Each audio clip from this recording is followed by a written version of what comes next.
Hello and welcome back to another episode of the CapesandLunatics. It's me, Phil. Joining me is Justin the Owl. Woohoo! That's right. And again, we're in the middle of the holiday season here. So, yes, people, I think, well, Kristen has a live, so I think it was tonight the Christmas party. I don't know, but then I don't know. Lilith may still be away. Who knows where she is or what she's doing. I'm here for Dick. Well-earned vacation. Oh, yeah. Yes. All right. So, yes. So, this can be another holiday episode. The Owl and I will be covering two holiday-themed issues. The Spectre, number 26 from the 90s, and JSA Classified 33 from the 2000s. Yeah. But, like I said, I thought we'd discuss some DC news first. Yeah, we got some new tidbits on the horizon. Yeah. Well, first of all, they announced this yesterday, I think. We're getting another Marvel DC crossover, so this is kind of DC and Marvel news. I grabbed just a few of the covers for to celebrate the 50th next year, to celebrate the 50th anniversary. Yes, DC and Marvel doing yet another Superman Spider-Man crossover. Oh my God, that's Black Cat and Power Girl. Oh wow. Yes, even though they are doing a Power Girl story, but she's not crossing over. Black Cat's not in the story. Oh wow.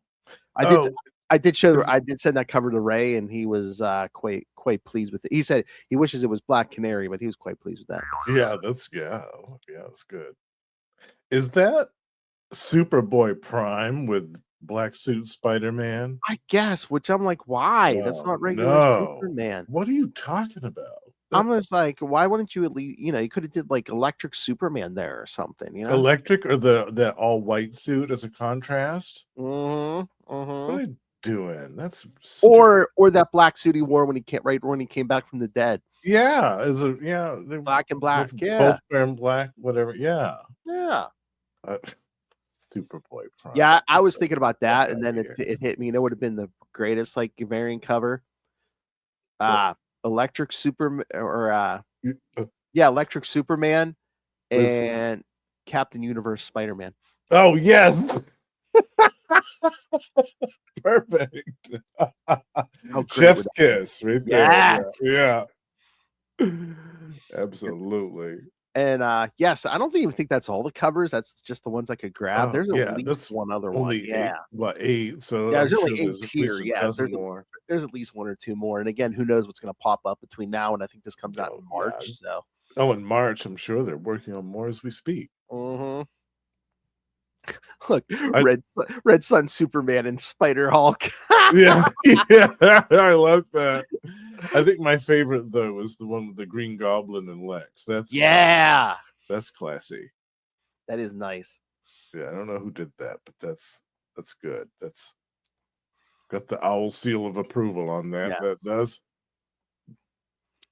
And it's in good hands because it's being written by a man who's written every character whoever has existed in Marvel and DC, and written them well. Yes, Mr. Mark Waid. Let's make that point. Yeah, he's written them well. Let's make that point. I think I saw there was this angered me, like a Lois Lane and Mary Jane story, and I'm just like, oh, they don't want him and Mary Jane to be together until it's like, oh, who can we team up with Superman's wife? Oh, hey, who else we got? Hey, I know. Wasn't Spider-Man married once before Mephisto and Quesada effed him? Now that would have been interesting to have Felicia and Lois. Yeah. Oh yeah. Another ex, right? I'm like, why are we not pulling the trigger on a Felicia and Selena Kyle story? Right.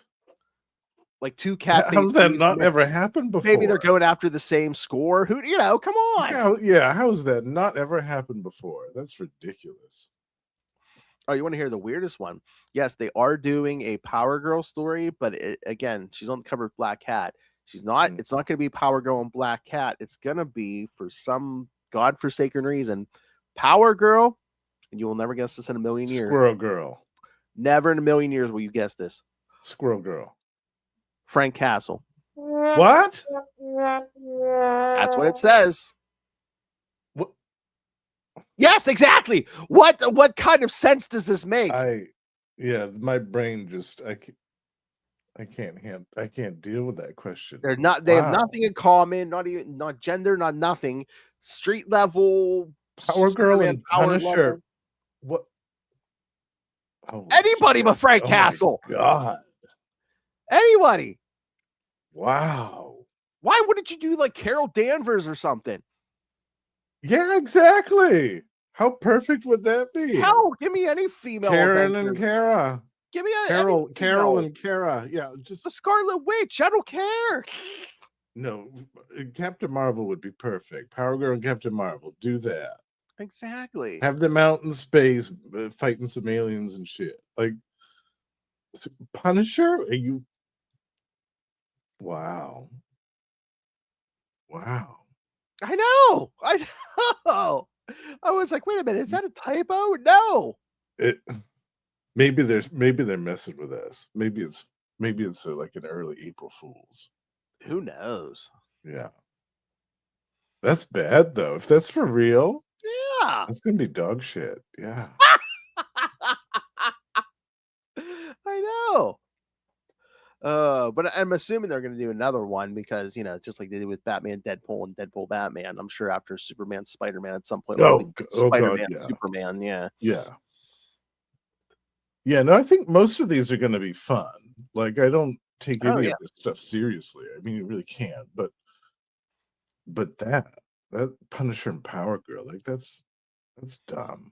Mm-hmm. That's a lack of imagination behind that choice. And I'm trying to remember the synopsis, but yeah, like the main Superman and Spider-Man story, even then it makes sense because it's like, I forget, it's something about, these two investigative journalists are, going after the same story or something. Okay, that makes sense. Yeah. Yeah. God, Frank Castle and Lobo would make more sense. Yeah. Yeah. Or hell, if you're not going to pair him with Deadpool, how about Punisher and Deathstroke? Oh God, going after each other or something, I don't know if. Yeah, I would at least make more sense. That might make Chuck Dixon's head explode. Like, I don't know, man. The wrong one too. No, I think no, I don't think pairing the Punisher with anybody is a good idea. I don't think that story would be done well today. But especially Power Girl. I'm more of the idea of pairing Power Girl with somebody else. Like, forget Punisher. Like, to hell with that. Or anyone on that power level. I'm just like, why? Yeah, pair her up with Captain Marvel, with Carol. It seems to be a weird thing these days where they like want to like throw characters in the. I mean, again, for a one-off or something, it's fine. But like when the people are, like Peter Parker in space right now, just like, yeah, a new character beat the crap out of him. Now he's been running around space all scared to go back to Earth until he remembered another Uncle Ben story we never heard before. Now he's going back to Earth. You summed it up right there with that sentence. Scared to go back to Earth. Yeah, I'll pass. Yeah, until we remember an Uncle Ben story. I will pass. The Spider-Man that beat the hell out of Firelord, the Herald of Galactus, scared to go back to Earth. Yeah, no, thank you, madam. Again, they just want to keep him sliding back and not, no character growth again. Yeah. And I thought I was crazy. Maybe I was the only one, but I've heard, I've seen and read a few people saying, yeah, I'm much rather enjoying Norman Osborn as Spider-Man on Earth right now than Peter in space. Yeah. What I would like to see is if they started to do a reprint series like they did with us in the 90s with Marvel Tales and all that stuff and Yes. X-Men Classics. Do a reprint series of stuff from whatever, like pre 2000, let's say. They could do Oh, yeah. 70s, 80s, 90s, whatever. Oh, And yeah. see how well that sells Oh, versus yeah. the stuff that they're churning out now. I Oh, would like to see that experiment take place oh, in yeah. the next year and see what the sales are like. Exactly. And again, it's like you could do like the Marvel Tales, like they slapped new covers on those. Remember when New covers. Todd McFarlane It, was doing the covers for Marvel Tales? sure. And they put backup stuff in there in the X-Men ones, and they could do them on the better paper now so that they'd look better, they'd last longer. I bet they'd sell well. I bet Oh, one of yeah. those would sell well, especially if it was Spider-Man shit that was before all of this nonsense. I think that Anything before I think Brand New would do, Day is going to sell better. yeah, I think that they would do really well. And they did that X-Men Classics or whatever for a while. It was Marvel Tales, and they turned it into Spider-Man Classics. And God, I I mean, loved that. That was how I Marvel, read The Death yeah. of Gwen Stacy. That was how I read a whole bunch of stuff, was because they were reprinting it when I was a kid. Oh, yeah, me And too. I forget. Marvel Tales made it to what, like 280 some yeah, issues or something like that. yeah, it was great. When they started reprinting the stuff in the 80s that I was remembering when it was coming out, that was when I was like, oh, I don't need to buy Marvel Tales anymore. I shouldn't be feeling old as a teenager now. Exactly. Or do you think maybe they don't do Marvel Tales and X-Men Classics and like reprint series because I don't know, are they afraid it's going to take business away from Marvel Unlimited or something I and think DC so. Universe? I think Yeah. that's exactly what it is. Because they figure people can just read that on the app. Why would they want to buy it in print? But they can just read it on the app, or they could read it in an Epic collection or one of those other collections, this print collection, omnibus or whatever. Because digital comics aren't worth shit. Yeah. I'm just talking about on a monthly basis. Oh, I having know. something monthly coming out that a new generation of readers can discover some of these classic stories that, Yeah. and maybe some of them might not want to read it on the app. Consider that possibility, is that some people don't like reading comic books on the app. Raising hand here. I don't. I do it for convenience, but that's not my preferred method to read comic Yeah. books Well, at any day of the week. comic books, regular books, I'd rather have paper in my hands. Yeah. Yeah, I think a lot of people would. So reprint the old stuff and try it on a monthly basis, Marvel and DC. Yeah. DC should do it too. Get in on some of this old pre New 52 stuff. How reprint all the old Marvel team ups and Marvel 2-in-1 and DC Comics Presents, all those team up series. Yes, the Reprint stuff them. that isn't on the app too. Yeah. Well, some of them are, but it's like, Make it so that we can read it in some capacity. Yeah, hell yeah. All right. and give us a cut of the proceeds because we came up with the idea. Yeah, Capes and Lunatics send you. Damn Or it. again, just shout us out in these damn comics and be like, we recommend you should go listen to Capes and Lunatics. Yes. Although don't listen to Give what them they say money. don't listen to what they say about Spider-Man's marriage. But yeah, go listen to. Well, All right. And today we got the poster for the new Supergirl movie. I think the trailer might be coming. The first trailer might be coming tomorrow, maybe. Really? If not, it's soon. Yeah, because I think they did the same thing with Superman. Like the December before they dropped the first trailer, and then I think they drop and they do another one during the Super Bowl, and yeah, and then they do a third and final trailer like a couple months beforehand. Well, they probably dropped the poster today because I don't know if it's this week, but pretty soon I think they're supposed to be dropping the first Avengers Doomsday trailer too. So I think that's coming out in Avatar.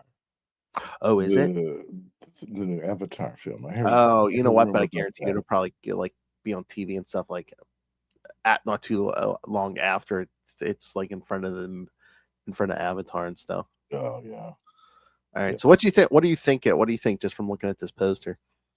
Yeah. Meh. Yeah. I don't really have an interest. She's a movie teenage. She's a moody teenager. You know what? Yeah. You know what? Even Lilith said Lilith's not looking forward to it. Well, I think Lilith is pissed because she just tell me, she's like, why did they do Wonder Woman first? And she brought, it's weird to do Superman and then Supergirl like the year after. That's really weird. Yeah, but Lilith mentioned Gal Gadot, and I was just like, oh, maybe I wonder if they just did that because of Snyderverse and stuff, and we already did one. Well, so I think James Gunn said he's doing Wonder Woman. Hale, he's doing Wonder Woman, but it's like, yeah, I don't know when she's coming. Hale, but who have they cast as her, or have they? I don't know if they've cast. I don't know if they've. I don't think they made an announcement who they cast, or if they even did yet. But you know who I was thinking would make a great Wonder Woman the other night. It would piss off a lot of conservatives too. That Melissa Barrera that was in the 2 latest Scream movies. Oh, okay. She was the lead actress in those 2 Scream movies that came out the last few years. She got in some shit because she said some stuff about Gaza that the movie studio didn't like, and they gave her a bunch of crap. But I think I was rewatching those movies the other night, and I was looking at her, I was like, oh wow, you know what? Actually, you know what? I can see that Wonder Woman outfit on her. I bet she look good she'd pull it off. She can do the action shit. I mean, we can see that from the Scream movies. She can do that. I don't know. Alexandria here first, folks. Alexandria Daddario, she's built for it. Oh well, yeah. There's a few choices. Oh yeah. I mean, Gail was really perfect. You can't dispute that. As much as people want to shit on the Snyderverse, you can't dispute the fact that Gail Gadot was the perfect Wonder Woman. And I'll die on that hill. I don't give a crap about how bad that other movie was. That first movie was a classic. Oh yeah, the first movie was good. Yeah, but no, I think they are just trying to, I don't know, hold off on some of those characters that appeared in the Snyderverse, like Wonder Woman. They even said, cover your ears, right? Batman. They're waiting a while on Batman. So yeah. Batman, my favorite character. Well, but I still have the Matt Reeves one to bank on in the meantime. Yeah. Oh yeah. They're in no hurry to do that Brave and the Bold movie. Probably. Yeah, you and I were talking about. Yeah, you and I were talking about that. The latest rumor is Scarlett Johansson. Yes. Andrea Beaumont. Yeah. Oh, could you imagine? Oh, live action. There was somebody even did that. So down. Somebody even did a fan art picture of her with that gauntlet of Phantasm. I was like, oh my god. Wow. Yeah, I would love that. Oh my god, there's so much good stuff they made a live act. That God, I mean, I know they're doing the animated, but can you imagine live action Nightfall? Oh god, wow.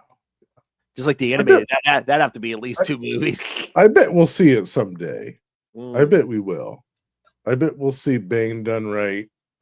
I bet we'll see that whole thing with the prison breakout and all that stuff and Azrael. Oh, Hollywood! You have to let Justin the Owl cast the Blonde Biscuit John Paul Valley. Yes, Zane Phillips. There we go. Zane Phillips is John Paul Valley. You heard it here first. All right. Damn it, DC, I'm in. I'll watch it. God, can you imagine? Then they get a hot guy to play Bruce Wayne, and you get to watch him wrestle, Justin. Oh, Alan Richardson or somebody like that. My God, I wouldn't be able to handle it. My cranium would explode in the theater like that dude from the movie Scanners. Oh, Peter. Oh my God. Oh, brain bits all over the place. Seacock. That's the best drop. Seacock. Oh my Lord. Yeah. Take it. That's a good one too. Oh my God. Did you do that drunken unboxing video yet? I haven't yet. I've been too busy, but I'm gonna I hope I get that this weekend. Weekend's coming. Yeah. All right, and again, I wanted to the last thing I wanted to educate you and our listeners on something I just learned this week. I was trying to read an article. Don't you hate, kids, when you go onto a website and ads start popping up and stuff? And well, for some reason, I saw an article on CBR. The workplace of one of our favorites, Brian Cronin. Yeah. Get your bingo cards out, listeners. Nobody tell Brian. That's right. So yes, what article? Oh, it might have been the Superman Spider-Man thing. But yeah, I was reading CBR and I see a little button that says, click here to remove ads, and I was like, because I have an app on my phone, to block stuff, and I was like, oh, was this from the app? No, you click on this button that says remove ads from CBR. It takes you to a page where you can sign up for CBR Premium. And would you like to guess the price of this per year, Justin? Oh God, do I dare? Do I dare? Per year. $29.99. $29.99 per year. Yeah. Higher. Higher. To remove ads from that golden laden palace that's known as CBR. Do they want $100 a year for that? No, that's lower. No. 50. 50. Yes, you are correct, sir. 50 bucks a year. $50 a year, so you get no ads on those glorious articles on CBR. Wow. I'm like, if you get anything else, it didn't say. It just said remove ads from CBR Premium for $50 a year. Remember, folks, remember the golden rule, and you heard it from your old pal the Owl. If it says premium, it's made from people. Oh, closed for maintenance. Not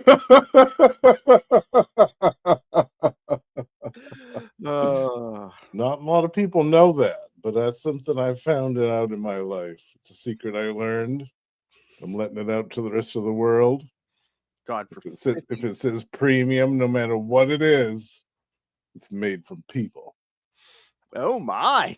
Yeah. But man, for they ain't cremating all those bodies. They're putting all that meat to use. I guarantee. Oh! Wow, that's quite the different version of how Justin's usually talking about how that meat's being used. No, I prefer my meat to be alive. Oh my! I hope alive and tactile. Not birds, are we? Not a gray lump. It's humid down here.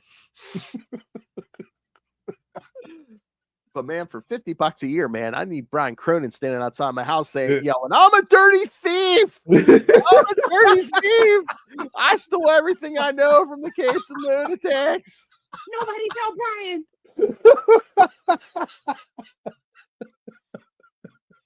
Or at the very least, with the boombox from Say Anything. Oh yeah, playing Peter Gabriel. Oh my, yes. Peter Gabriel. Oh, Peter. Oh my God.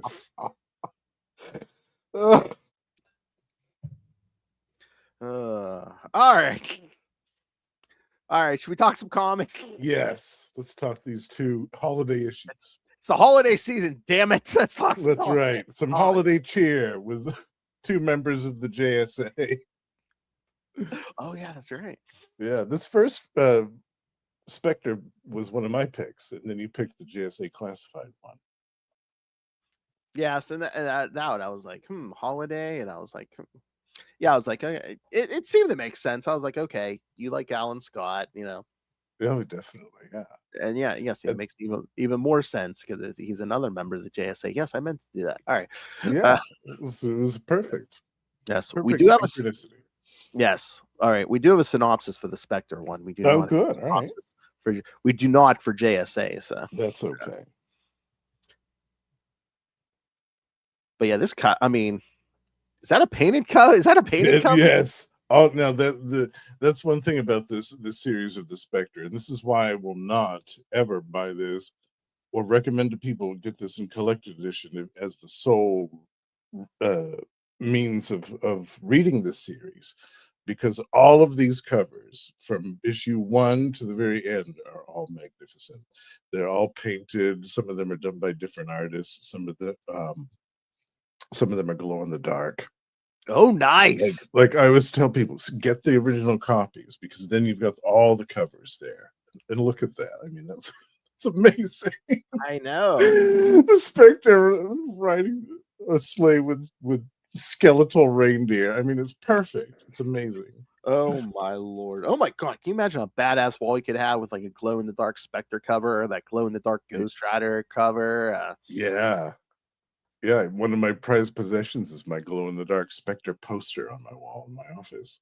No. It's a huge poster. Yeah, great. Yeah, I really didn't read a ton of this series. Yeah, I gotta start. Yeah, this is in my top 10. This even might be like my number 2 or 3 most favorite series of all time. Like, I love this series so much. This is perfection to me. So it goes to issue 62 on the app. So is that the whole series? It's the whole thing. 62? Yeah. Okay. Yeah. I'm quite impressed actually that they have the whole thing on there. I know, yeah. But yeah, I recommend this to everybody. Yeah.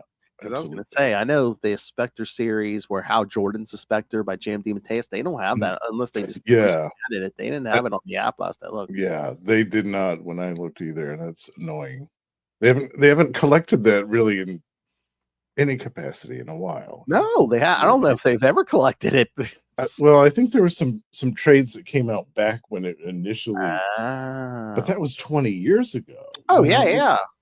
Hell, it was more than 20 because it was right before he came back as Green Lantern, and that was like 2005. He came back as Green Lantern, so that has to be over. Yeah. 20. So there's been no recent collections. Yeah, no, and it's not. It's not. It's a problematic curator. It's J.M. DeMatteis. Yeah, and the artists too. There shouldn't be any hang-ups with the artists that were involved with that series either. Unless there's just some things they don't want to explain from that series. Like, where did Hal Jordan's niece go? What niece? I don't know. Oh, well. Me and Will covered that series, and then any time after that, we're like, where's his niece? I don't know. Nobody ever used her again.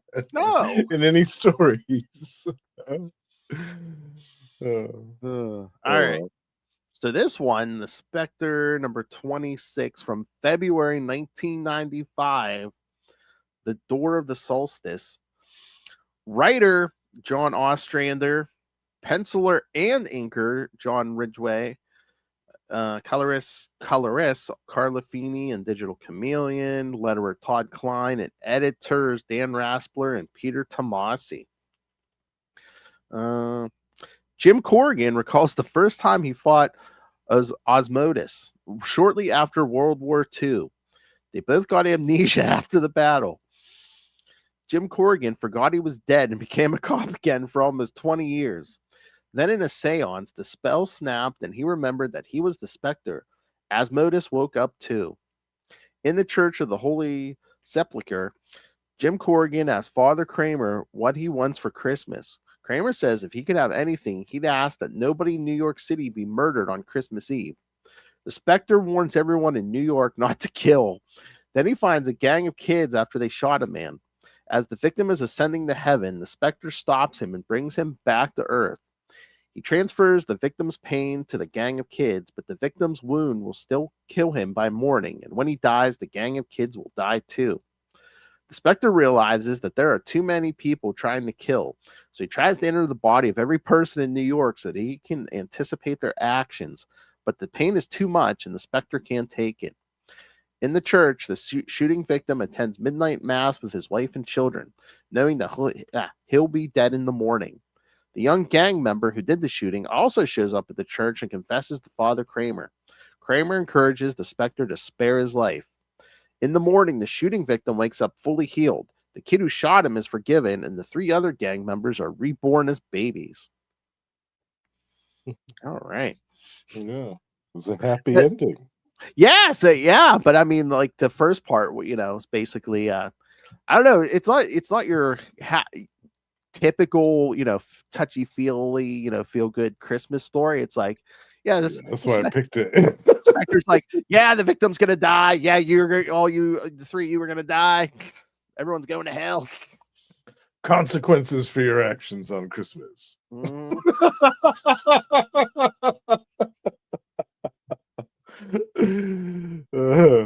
But yeah, for some reason, it just reminded me like when the Spectre, just the premise, I guess, that when the priest says, no one dies, and the Spectre tries to make that happen. There's an issue with Daredevil by Chichester, 304, where basically Daredevil just takes like 34 hours and just tries to keep people from murdering each other in New York City for like 34 hours nice. straight. Yeah. Very cool. But it wasn't like timed over the holidays. No, it wasn't like a holiday story or nothing. It was just it was just like a random. yeah, it's just a random day. Yeah. Yeah. That's cool. I'd love to read that. But he didn't have any powers. He wasn't. Yeah, no. An omnipotent force of a wrath of God in a supernatural being's form. And that's what I liked. One thing I liked about this story was that even though the Spectre is so powerful, even he was unable really to make this monumental task happen, like to keep people from killing each other. It still happened anyway, no matter what he did. And then at the end of the issue, or towards the end of the issue, when he tries like his last gambit to prevent any further violence from happening and going into the consciousness, inhabiting the minds of all of the people in New York City on Christmas Day, like even the Spectre, like a being of that power, couldn't handle that. That was too much for him. I really like that was my favorite part of this issue. I loved that twist of it, was that you think, oh well, the Spectre, he's super powerful. Like his power is so vast that this limitation can't possibly do anything to him. Oh yes, it can. Absolutely, it can. On Christmas Day, you kidding me? Trying to get into the minds of all these people in New York City. Yeah, it's like an emotional tsunami, and that's what took him out. Yeah, that's what I like, that even the Spectre had limits. Like he can't just like force the entire population of New York City to just be like, no, you play good now. Yeah, that was the clever thing about this series, was that it showed the limitations and the different variety of limitations amongst those that you could foist upon a character like this, like the Spectre, and make it be compelling and interesting and not seem just contrived for the sake of the story. Did you say this cover was glow in the dark? No, this one wasn't, but there was a Halloween one that was. Oh, because I was gonna say I could see this one. All that white, you can make that glow in the dark. Yeah, totally. Oh yeah, I God, think there were 3 glow in the dark ones over the course of this. Yeah, of course, this is one of Justin's favorites. Look at that cover, man. A buff guy who's only wearing a cape, gloves, and trunks. Come on, green trunks, no less. It's almost Namor again. Yeah, with a cape. Yeah, undead Namor with a cape. Yeah. Oh my God, there's a Marvel DC crossover, Namor and the Spectre. Yeah, that would be wild. Spectre having some issue with Atlantis or something. Oh yeah. There we go. Yeah, that'd be fun. Yeah, what did you think of this one, Phil? Well, this was your first time reading this. Yeah, I mean, it piqued my interest. Yeah, I'm like, yeah, I should go back and read this, because I did. I'm like, yeah, I'm pretty sure this is all in the app, and it is. So yeah, I'll probably have some time over like the holiday to read. So this might have to go on my list of to read.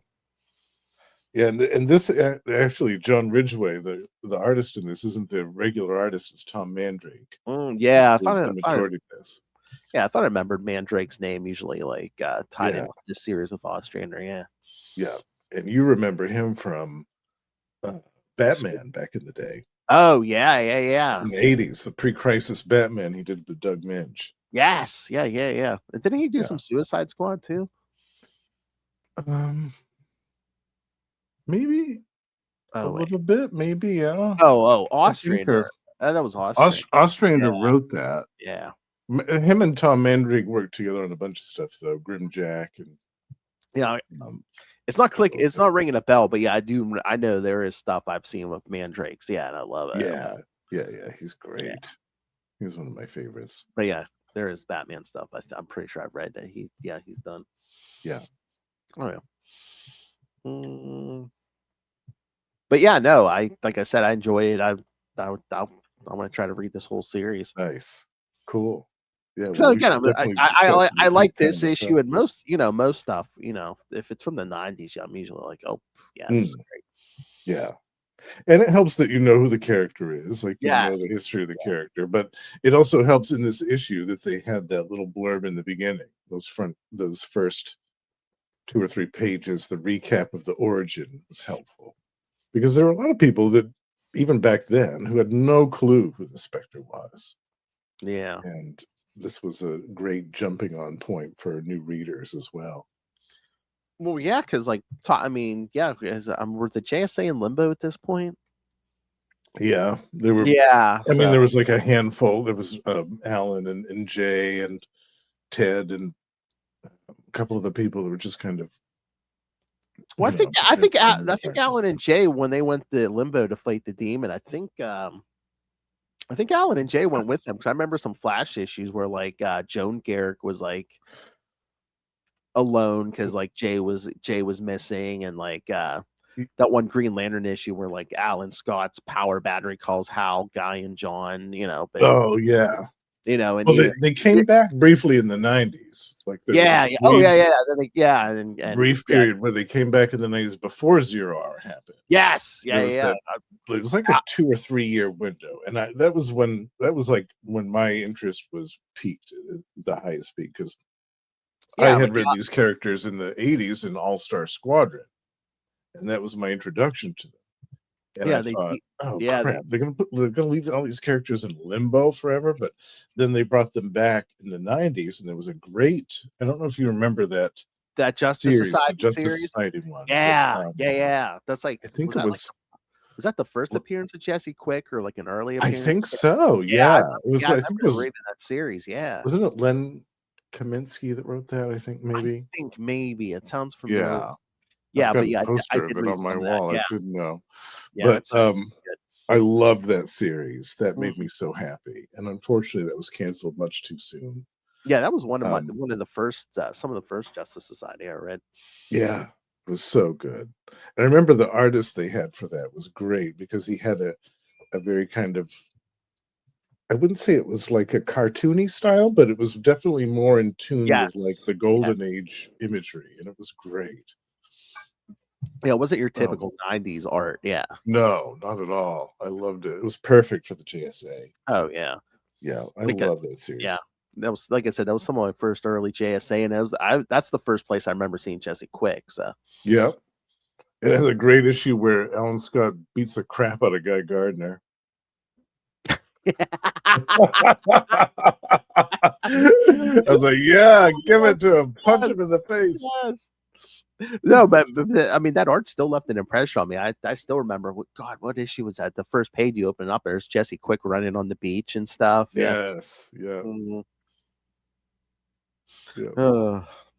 Good stuff. But yeah, I mean, I would have swore you were writing that Alan Scott in the 90s. They de-aged him, and I know, yeah. Yeah, they called him Sentinel for a while. Mm-hmm. I remember well. Yeah, because he was in limbo with the JSA. Because I remember, when the other Green Lanterns were like, when Alan's battery called them, and Alan's wife was like, "He's been gone for how long?" But she's like, he didn't take his battery.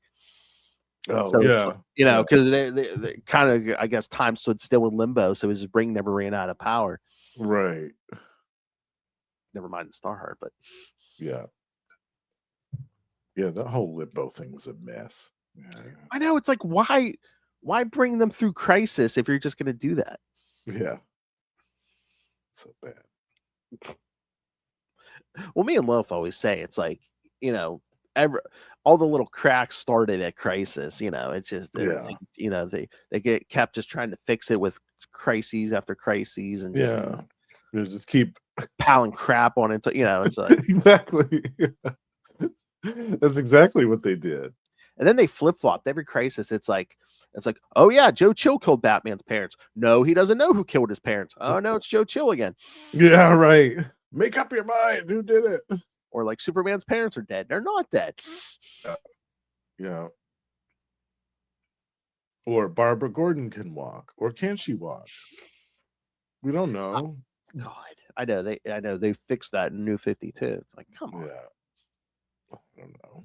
Yeah, that's what me and Lilith always say. It's like maybe go back like pre-Crisis, just keep some current stuff. Like Superman's married. Dick Grayson is Nightwing and stuff. Yeah, it just.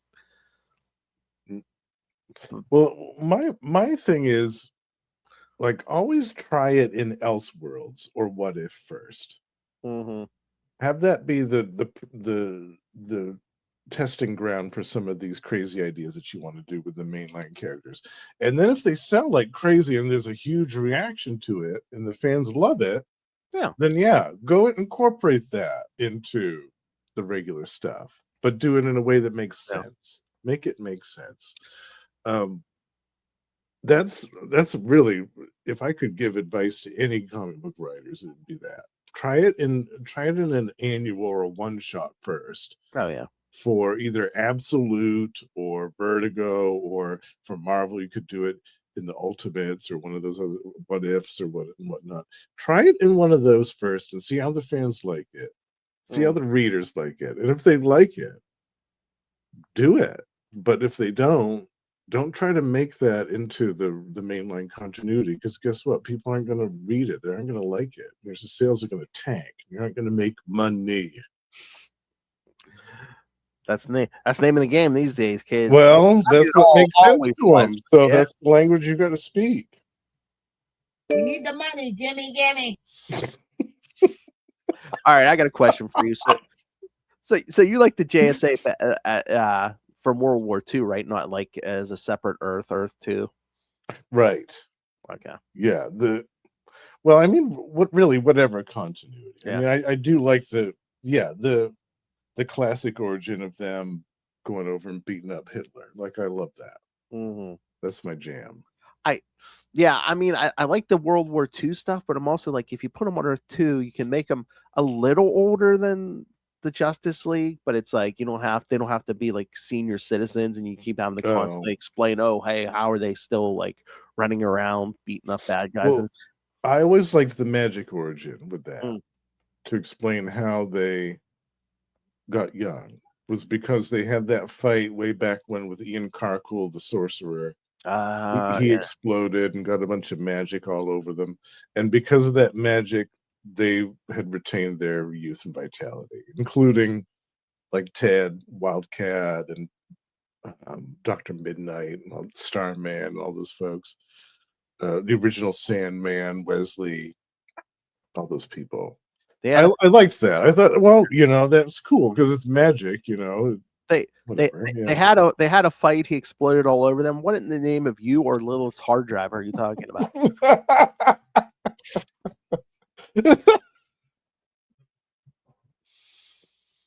Comic. What in the name of John Byrne are you talking about? Sir, what in the name of Frank Miller are you talking about? I can sense I can sense a new drop somehow being extracted from this episode. And it just exploded all over. Oh my God. I don't know if she'll listen back to this, but can you imagine if I get that drop and just play it for Lilith out of context? Oh, yes. No warnings. Yeah. You're like, what kind of holiday episode was this? The best kind.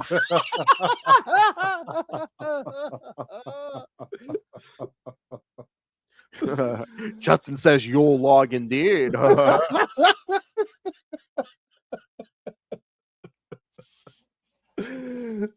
Strategically placed mistletoe, anyone? Chestnuts, chestnuts or chestnuts. You make the call, kid. Yeah. Damn it, let's get together. We're not ready. All right. Any other thoughts on the Spectre, or should we get to No, yes, we can move on to JSA Classified. And I forgot about this one, Phil. This is actually a 2-part story. And yeah, you know what? I read some JSA Classified, but I think I had stopped with this series by this point, so I hadn't read this particular. Oh, really? Oh, cool. Yeah. But yeah, but the first half of this is with Solomon Grundy, and it's a Thanksgiving story. oh God. Because this was monthly back in the day.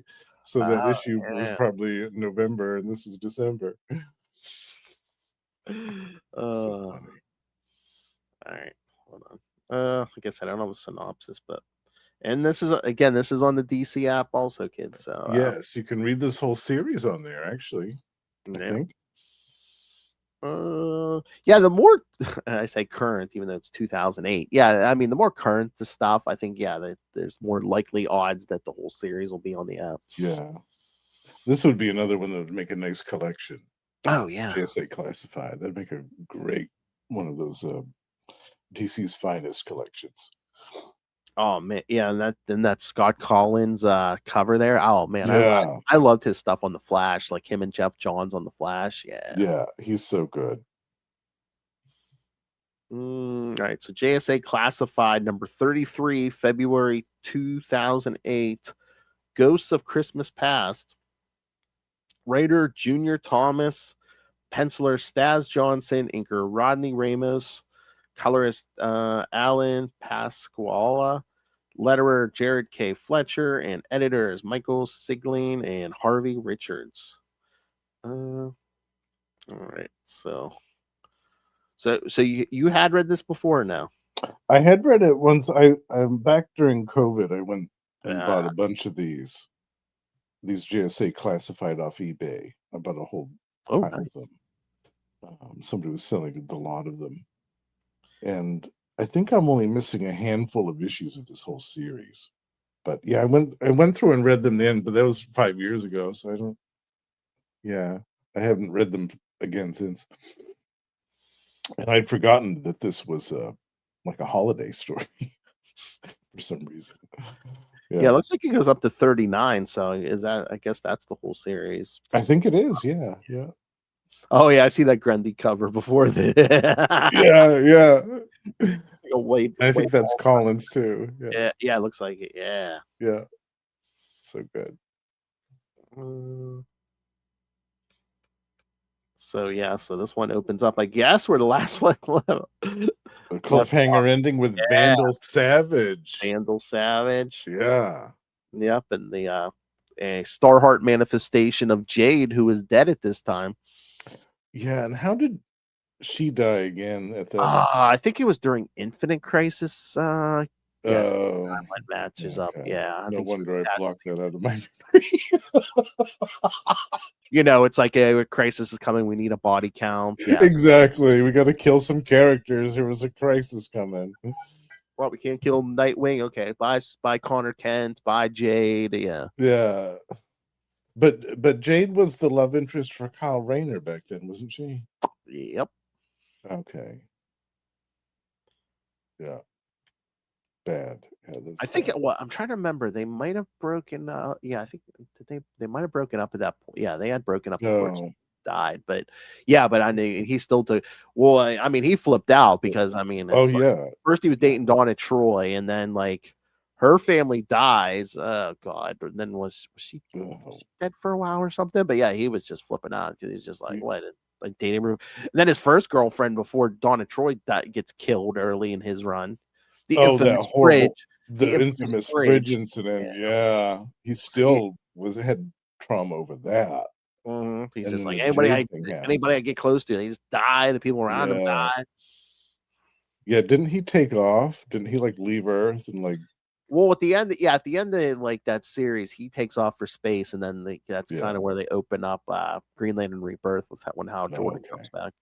Oh, and speaking of, it's almost the end of the year. Yes, every year at the end of the year, Will Allred #1 Hal Jordan fanboy reads Green Lantern Rebirth every single year. Oh yeah, that's right. Which he should. I think every format they've reprinted that in, he has. I know he has at least a few different. He has floppies. He has a couple collections of. Yeah. Who was the artist on that? I can't remember. Green Lantern Rebirth. Yeah. Oh, it's what's his face? Isn't he like a big comics geek guy now? Van Sciver. Yeah, I think that's who it is. Yeah. Which I mean, again, the sick realization we have to come to, and it's like sometimes horrible people are have like that's true. Yeah, you got to separate the art from the artist sometimes. Yeah, he did do the art on that. Yeah. Well, I mean, I could still enjoy some Chuck Dixon stories, and I don't like him as a person.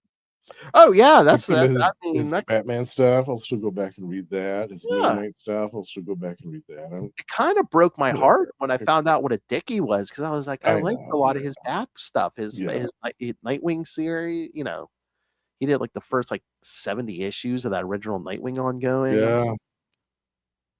Yeah. Well, I mean, look at Frank Miller too. He's not really a great person either. The unfortunate truth is that there's a lot of comics creators that just aren't good people. Your mother's a whore. They have a lot of really shitty opinions about other people and about life. Oh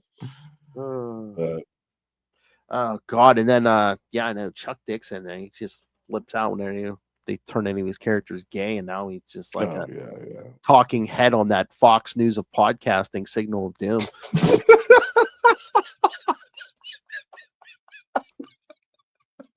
I'll have to remember to I got to message Noel that. I'll be like, hey. If you listen to current episodes of the Fox News of podcasting, the Signal of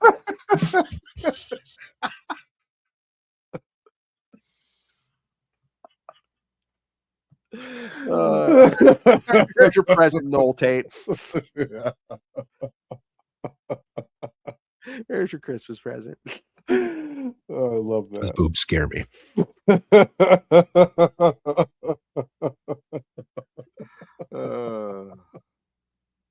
That's what I need. I need more Noel drops. It's not just for boys. Yeah, we'll have a handful of those. I know. I only got 4 of them. Booty looks good all the time. All right. So Alan's battling Vandal here, and I knew you picked up in the middle of a fight. But it's not really her. It's just the Starheart. The Starheart's energy manifested in a conscious form, sort of. Yeah, and it almost feels like it's Jade, but then I guess Vandal can control it. But then meanwhile, it has a life because it kind of took the life force from this little girl. Yeah, there was this girl who was on the sidelines in the previous issue with the battle between Alan and Solomon Grundy, who all of a sudden was taken over by this Starheart essence and kind of remade into the shape of Jade. Mm-hmm. Yeah. And then, Alan has to make the ultimate sacrifice to save this little girl. He kind of, he has to come to terms with, this isn't really his daughter, and he has to basically get rid of the Starheart manifestation of Jade, so this little girl can wake up and live. Yeah, that was sad. But then he took off and went back to the brownstone, the JSA brownstone. That's when they were putting decorations on the tree. And Ted says, "Glad you could make it, sourpuss."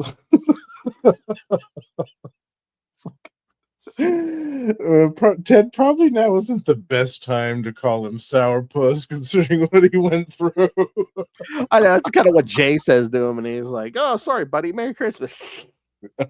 Good old Wildcat. But yeah, Alan doesn't feel like celebrating with them, so he kind of takes off and flies around New York. Yeah, but that's when because he's kind of looking for some some hope and some reason for it all. Yeah. But that's when he spots the girl that like skating he at saved. Rockefeller Center there. Yeah, with her mom. And they see him flying up above, and she goes, "Look, Mommy, it's Santa." I liked that. That was great. That was really nice. Those last few pages were my favorite because you don't really have a lot of that kind of that time with Alan just one-on-one, where he's kind of just flying around by himself after the action is over, and he's processing what's happened. You don't see that a whole lot, and it's really well done here. It's well written. It's the art is really good too. I love this art. It's great. And once again, it's comics, but it's like it's not your typical Christmas story either. Mm-hmm. I mean, again, you get somewhat of a happy ending, but yeah, it's just like Alan has to come to terms with the death of his daughter and stuff. And yeah, you can almost hear as he's flying around. You can almost hear that that sad Christmas piano from the Peanuts special.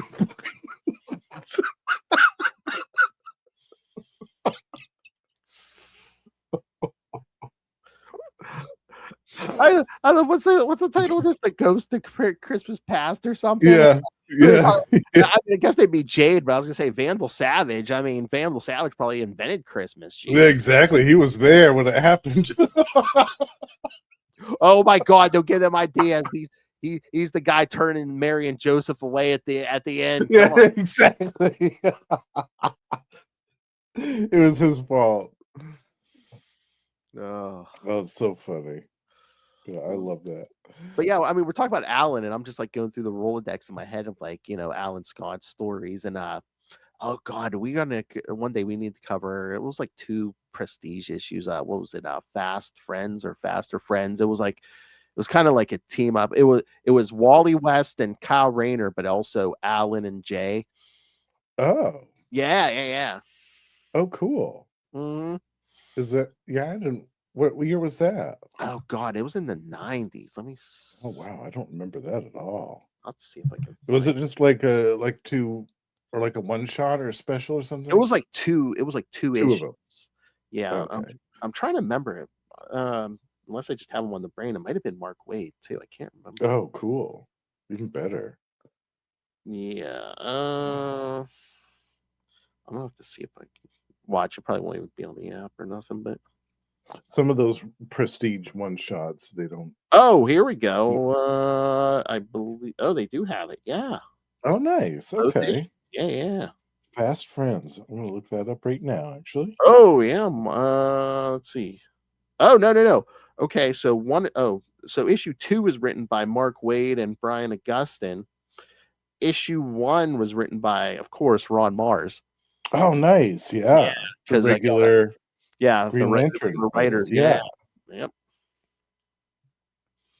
But yeah, just look up. I mean, if you look up Green Lantern Flash or Flash Green Lantern on the app, I found it. It'll pop up. Yeah. Very cool. And it looks like Paul Pelletier did the art. Yeah, great. Love it. Oh yeah, we gotta cover that. Yeah, that's the. Oh yeah, 96. Yeah. So I was gonna say that has to be when Mark Waid and Ron Mars are on those books. And there was that Alan Scott prestige one shot. I can't remember what it was called, but it had that gorgeous painted artwork, and it was with Solomon Grundy. I might have. Oh, it's killing me. I can't remember the name of that. I think it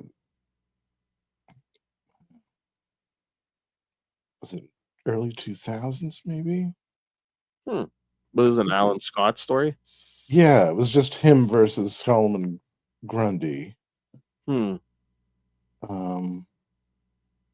gonna look that up right now because it's bugging me that I can't remember the name of it. Yeah, there was one. I remember it was a God. I know it was they did a hardback. I can't remember if they did like a soft cover trade or anything. It was like a Green Lantern story, but it was like each generation of Green Lanterns. I think it was during Kal Rayner, so it ended with Kal Rayner, but it started with Alan, then it went to Hal. Oh, yeah. There was like a couple little stories in there, but yeah, it did like each generation of Green Lantern.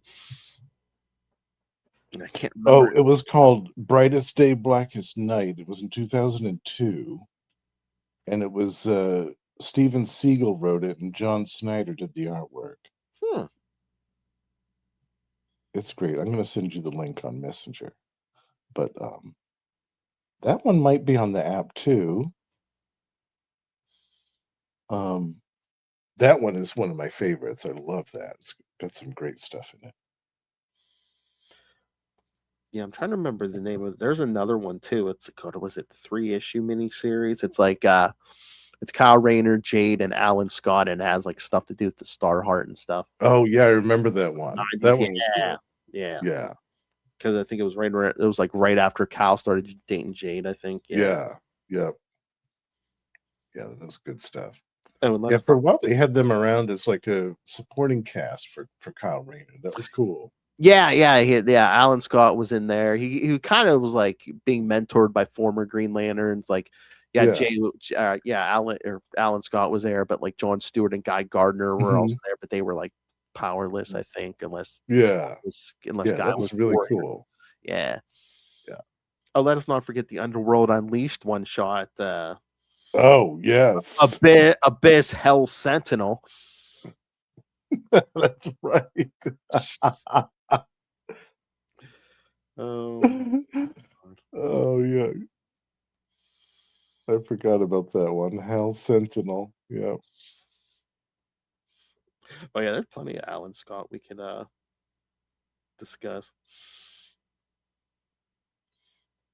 Again, those Green Lantern quarterly issues where they, he does get de-aged and stuff. And I found one of those in my birthday quest a few weeks ago. Oh yeah, is it the one with him on the cover, like the Jim Ballant cover? Yeah. Yeah, I forgot. Yeah, I don't usually equate him with drawing men. Yeah, some good stuff. You say Jim Ballant. The first thing I think is bigger boobies. Well, there were some of those too, but those were elsewhere in the issue. So as an Alan Scott superfan, how did you feel about this story? I love this. Yeah, I love both parts of this. Yeah, it's great. He definitely has a great grasp of the character, the writer. He gets Alan. He definitely gets Alan. Yeah, it was good. I liked how it was kind of sad, but then it had kind of an upbeat ending when he goes back to the brownstone after flying around. He gets some perspective on life, and he goes back and hangs out with his friends instead of just spending the rest of the night alone. I like that. Because he kind of sees the little girl, and it's like, and even though she's dead, it was like my daughter is still saved a life. Yes, exactly. Yeah. All right. Yeah, it's good. Yeah, at some point, I'd like to go back and do some more of these JSA Classified. Oh yeah, because you've got some great Wildcat stories in there. You've got some Dr. Midnight. Mr. Terrific has some great stories. Yeah, there's some really, really good stuff. I was gonna say start compiling an Alan Scott list, and I was gonna say if not before November, we could just do Namor and Alan Scott. We could do that next year. Yeah, 2 episodes of each for the whole month. Yeah, there we go. Yeah, I like that for the Al's birthday. Yeah. All right. Any final thoughts, Justin? No. I had fun with these. Oh yeah, some unusual little Christmas stories for us here. Yeah. Stuff that isn't on the stuff that isn't normal Christmas holiday fare. As I said, I want to try to read some of that Spectre. Yeah, definitely. Yeah, we'll have to cover some more of that on the show at some point. We'll see if Lilith. I wonder if Lilith read any of that.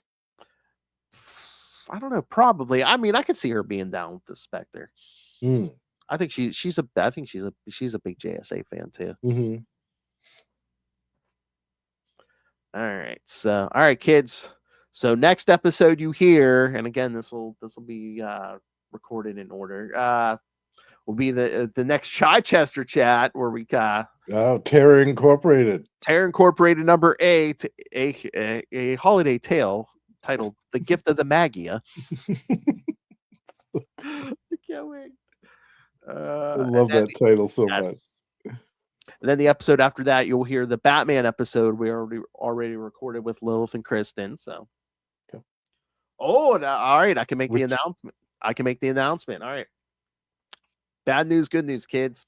The episode after that, where we were going to do the live read of Power Man and Iron Fist Sweet Christmas. The bad news is we are not doing the live read. The good news is an extra holiday gift for you. We will be talking to the writer making his return to this podcast for many years, David Walker. Oh, yeah. David F. Walker. So, yes, we will talk to Power Man and Iron Fist Sweet Christmas with the writer himself. So, cool. By popular demand. Get David Walker on the phone. One of Charlie's favorites. So, yeah. Then after that, it's our actual Christmas episode, which will drop on Christmas Day. So, where we discuss what we would get each other if money was no object, and Christmas with the Superheroes #1, which is also on the DC app. So, and then yes, you'll get a Green Lantern episode with myself and William, and then I consider it the last episode of the year, but it's going to drop on January 1st. Justin and I finally tying up Invasion of the Spider Slayer. Yes. We recorded that the other day. That was super fun. Oh, yeah. Trust me, kids. If you heard part 1, it's pretty much the same, except Lilith is not there. All right. So, yes. So send us your thoughts. Send us your thoughts on the Spectre, Alan Scott, the JSA, your favorite holiday tales. We should run a contest. It's like, hey, what's the most creative story you can come up with? Where's Lilith on her Christmas vacation?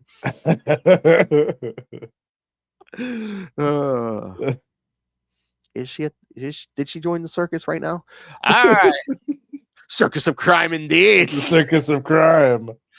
All right. So, yes, send us your thoughts. Email us CapesandLunatics@gmail.com or call the voicemail 614-382-2737. That's 614-38-CAPES.